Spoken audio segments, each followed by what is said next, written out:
बिस्मिल्लाहिर्रहमानिर्रहीम। प्यारे तलबा अस्सलाम वालेकुम। बायोलॉजी 9th में हमारा आज लेक्चर नंबर 35 है और चैप्टर हमने शुरू किया हुआ एंजाइम। उस दिन मैंने उसकी कुछ तारीफ़ें पढ़ाई थी और जल्दी से रिवाइज कर देता हूँ। पेज नंबर 107 खोलें और हम उस डेफिनेशन को जल्दी से पढ़ के अपने आज के टॉपिक की तरफ आते हैं। अब रिवाइज हो जाएगा। पहली तारीफ़ मैंने पढ़ाई थी मेटाबॉलिज्म। मेटाबॉलिज्म की तारीफ़ है ऑल टाइप ऑफ रिएक्शन, तमाम अक़साम के reaction occur living organism in order to maintain their life are called metabolism. उनकी 2 टाइप्स होती हैं। वो तमाम मेटाबॉलिज्म के रिएक्शन जिनमें लार्जर मालिक्यूल को बनाया जाता है, जिनमें लार्जर मालिक्यूल को सिंथेसाइज किया जाता है, वो हैं आपके एनाबॉलिज्म। देखो ना, फोटोसिंथेसिस है, उसमें कार्बन डाइऑक्साइड और वाटर इस्तेमाल होकर ग्लूकोज बनता है, बड़ा मालिक्यूल बनता है। तो फोटोसिंथेसिस बेसिकली लिविंग में होने वाला एक एनाबॉलिक रिएक्शन है, एनाबॉलिज्म है। और इसी तरह रेस्पिरेशन है, उसमें लार्जर मालिक्यूल ग्लूकोज को ब्रेक किया जाता है, तो वो कैटाबॉलिज्म रिएक्शन है। इसके बाद फिर हमने पढ़ा था कि कैटलिस्ट क्या होते हैं। कैटलिस्ट केमिस्ट्री में इस्तेमाल वाले केमिकल कहते हैं, रिएक्शन को स्पीड अप करते हैं, रिएक्शन के दौरान चेंज नहीं होते। वो जो बायो में इस्तेमाल होंगे उन्हें हम नाम देंगे bio catalyst such as enzyme. अब एंजाइम क्या है? Enzyme are the made up of protein. Enzyme carbohydrate से नहीं बनते, एंजाइम लिपिड से नहीं बनते, enzyme are made up of protein. Enzyme protein के बने होते हैं और बायो कैटलिस्ट हैं, यानी बायोलॉजी के रिएक्शन को ये स्पीड अप करते हैं, नॉट चेंज ड्यूरिंग रिएक्शन। उसमें हमने ये लिखा है the molecule on which enzyme act, जिन मॉलिक्यूल पर एंजाइम अमल करेगा are called substrate and then molecule are change into different product called product. उन्हें हम जब वो सबस्ट्रेट मुख्तलिफ हिस्सों में तब्दील होते हैं तो उन्हें प्रोडक्ट कहते हैं। अब इसमें आज का जो हमारा टॉपिक है वो है एक्टिवेशन एनर्जी। हेडिंग उसकी नहीं लिखी बुक में, ऐसे ही नीचे मेंशन है सबस्ट्रेट प्रोडक्ट के नीचे टेक है ना, तो उसमें एक्टिवेशन एनर्जी छोटा सा ब्लैक बोल्ड किया हुआ है, लेकिन वो इंपॉर्टेंट टॉपिक है, पेपर में लॉ के तौर पर आ चुका है। इस वजह से मैंने उसको आज एक टॉपिक के तौर पर पढ़ा है, एक्टिवेशन एनर्जी। और क्या होती है एक्टिवेशन एनर्जी, उसकी पहले डेफिनेशन पढ़ें। हेडिंग ये है role of activation energy in enzyme activity. Enzyme की जो सरगर्मी है, एंजाइम जो सबस्ट्रेट पे काम करके उसे तोड़ता है और प्रोडक्ट बनाता है, अपनी एक्टिविटी करता है, तो वो एक्टिवेशन एनर्जी क्या है और उसका उस एंजाइम की सरगर्मी से क्या रिलेशन है, रोल है। पहले तो एक्टिवेशन एनर्जी हो तो फिर हेडिंग समझ आएगी। Minimum amount of energy, energy की वो कम से कम मिकदार, minimum amount of energy that is required, जो हमें चाहिए to start a chemical reaction. किसी भी केमिकल रिएक्शन को चलाना हो, किसी भी बायोकेमिकल को रिएक्शन को चलाना हो, तो जो एनर्जी हमें स्टार्ट में चाहिए उसका नाम एक्टिवेशन एनर्जी। इसके एक आप सादा से एग्जांपल लें, हमारे पास बाइक है, उस बाइक को स्टार्ट करना है, अब ये हमारा रिएक्शन है। लेकिन उस बाइक को स्टार्ट करने के लिए आप यूं समझ लें जैसे हम चाबी घुमाते हैं या हम किक लगाते हैं, ये किक का लगाना हमें स्टार्ट में एनर्जी चाहिए, क्योंकि बाइक जब हम सफ़र करते हैं एंड पे तो किक नहीं लगानी, शुरू में लगानी है।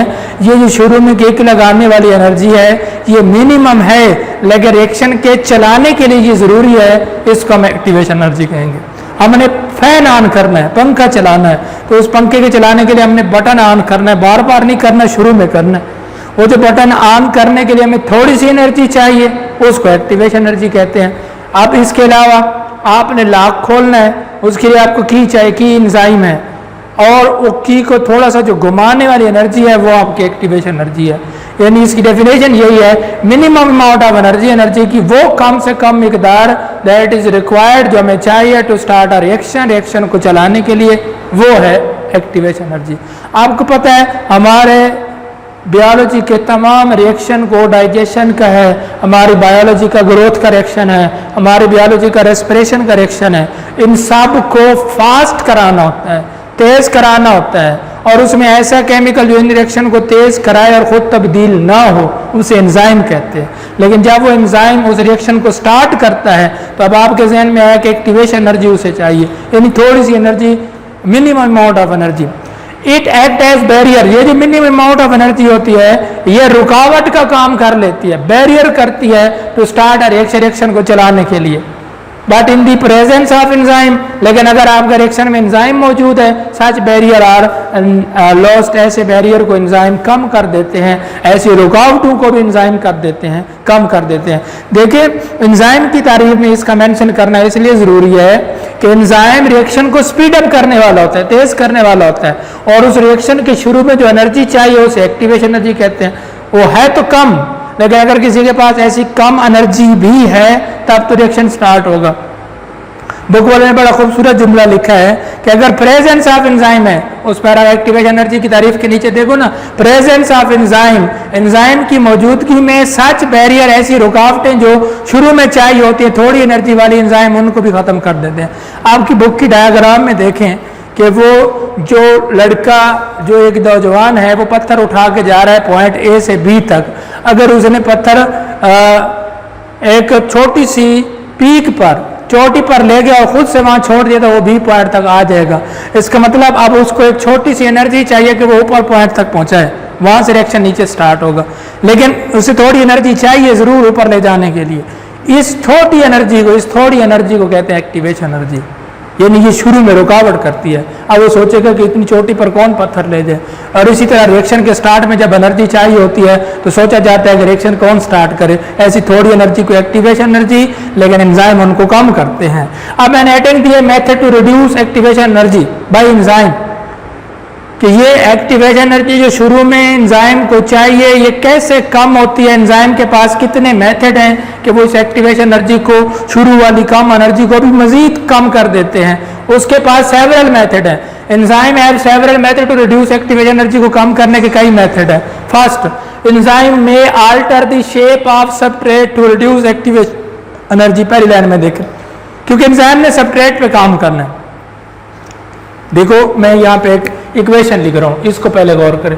ई एंजाइम वर्क करता है एस पर सबस्ट्रेट पर, अब ये बन जाता है ई एस कॉम्प्लेक्स, यानी रिएक्शन भी कह सकते हो कि एंजाइम और रिएक्शन आपस में मिले हुए हैं। जब ये एंजाइम सबस्ट्रेट पे काम करेगा रिएक्शन स्टार्ट, रिएक्शन चल गया, लेकिन इस रिएक्शन के चलने के बाद इस एंजाइम का सबस्ट्रेट पर मिलना, रिएक्शन स्टार्ट होने वाला है। इस स्टार्ट में जो एनर्जी चाहिए होगी उसे एक्टिवेशन एनर्जी बोलते हैं, और एंजाइम उस एक्टिवेशन को, उस एनर्जी को बिल्कुल कम कर देते हैं। कैसे कम करते हैं वो मेथड मैं आपको पढ़ा रहा हूँ।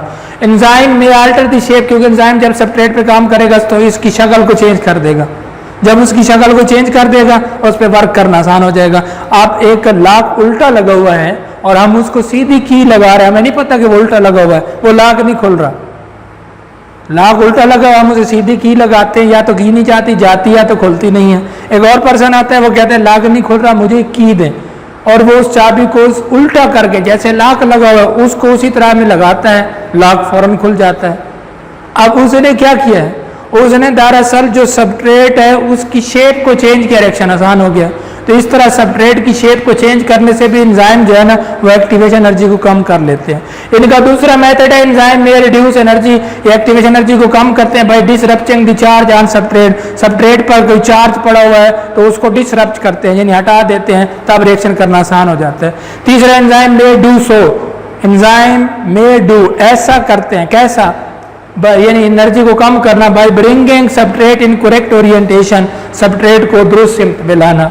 सबस्ट्रेट वो है जिन पे एंजाइम ने काम करना है। आपको 20 पैकेट दिए जाते हैं कि बच्चों में तकसीम करें, लेकिन जब बच्चे सुनते हैं कि ये पैकेट तकसीम कर रहे हैं तो वो फौरन अपनी क्लास से उठ के आपके पास आते हैं, हमें भी दें, हमें भी दें। आपको तकसीम करना मुश्किल है। आप सबसे पहले क्या करते हैं, उन्हें कहते हैं आप सीधी लाइन में खड़े हो, बिल्कुल दुरुस्त तरतीब में खड़े हो। जब वो बिल्कुल दुरुस्त तरतीब में खड़े होते हैं फिर आप कहते हैं कि हर पर्सन अपनी बारी पे आए और अपना पैकेट ले। डिवाइड करना बड़ा आसान और जल्दी से हो गया और उस झंझट और उस झगड़े से भी बच गए।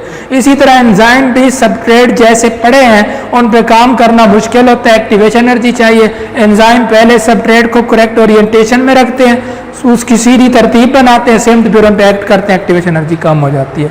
एंजाइम का कई तरीके रखते हैं, लेकिन आपकी बुक में लास्ट पैराग्राफ 107 पे उन्होंने 3 तरीके लिखे हैं कि एंजाइम सबस्ट्रेट की शेप को अल्टर करके एक्टिवेशन एनर्जी कम करता है, एंजाइम सबस्ट्रेट पर मौजूद चार्ज को खत्म करके एक्टिवेशन एनर्जी कम करता है, और एंजाइम जो है सबस्ट्रेट को करेक्ट ओरिएंटेशन दुरुस्त तरतीब में लाकर उसकी एक्टिवेशन एनर्जी को कम करता है। ग्राफिकली अगले पेज पर ऊपर देखें, ग्राफ्स उसने समझाया है कि एंजाइम किस तरह एक्टिवेशन एनर्जी को कम करता है। ये है रिएक्शन का progress.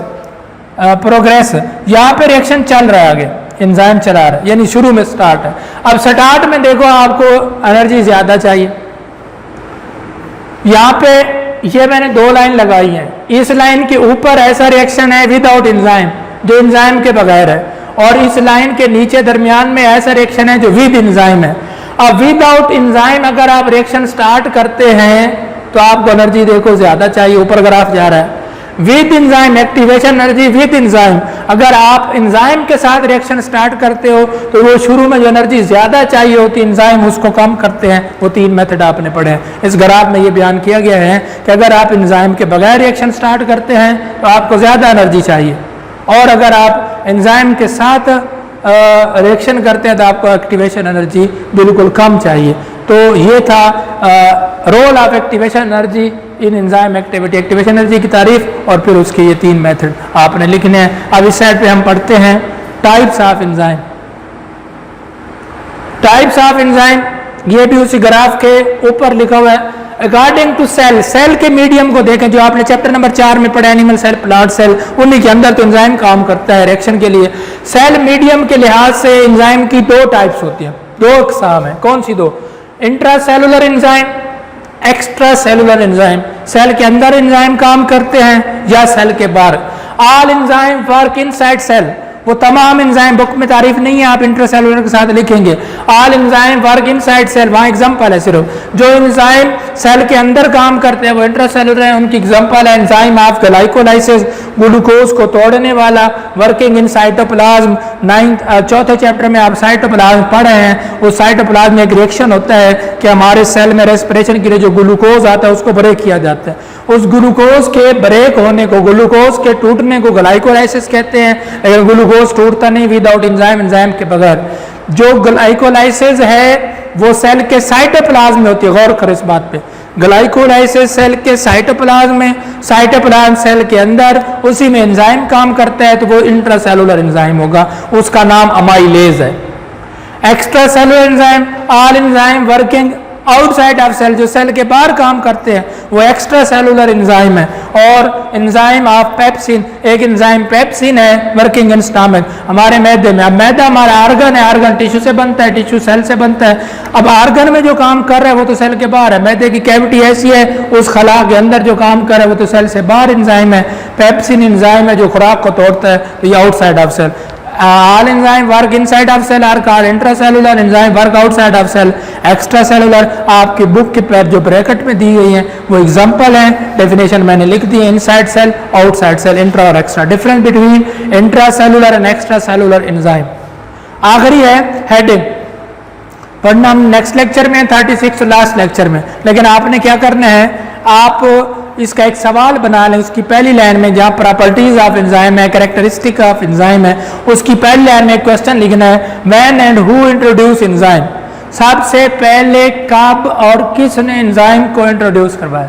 When and who introduce enzyme, enzyme किसने मुतारिफ करवाया है। तो इन 1878 उसकी लाइन में लिखा हुआ 1878 में विनहेलम क्यून जो है उसने जर्मन बायोलॉजिस्ट था, उसने सबसे पहले एंजाइम की टर्म यूज की थी, ये बायो कैटलिस्ट होते हैं। 1878, इसको याद करना वैसे आसान है। 1876 में कैद आजम पैदा हुए थे, 1877 में अल्लामा इकबाल, उसका 1 साल ऐड करें तो 1878 में वो एंजाइम डिस्कवर हुआ। यहाँ तक आप पढ़ें कि किसने डिस्कवर किया है, बायोलॉजिस्ट है और जर्मनी से उसका बिलोंग है, विलहेल्म क्यून उसका नाम है, उसने एंजाइम को इंट्रोड्यूस करवाया है। ये हमारा आज का लेक्चर था, और इंशाल्लाह नेक्स्ट लेक्चर में जो आगे हमारा मेन टॉपिक है इस चैप्टर का, इंपॉर्टेंट लॉन्ग क्वेश्चन है कैरेक्टरिस्टिक्स ऑफ एंजाइम, वो मैं आपको पढ़ाऊंगा। आपने रोल ऑफ एक्टिवेशन एनर्जी, उसमें डेफिनेशन, उसके जो इंपॉर्टेंट शार्ट है ना वो एंजाइम की एक्टिवेशन एनर्जी की डेफिनेशन, उसके 3 मेथड, कैसे रिड्यूस होता है और ग्राफ। इंशाल्लाह नेक्स्ट लेक्चर में मिलते हैं। अल्लाह हाफिज़।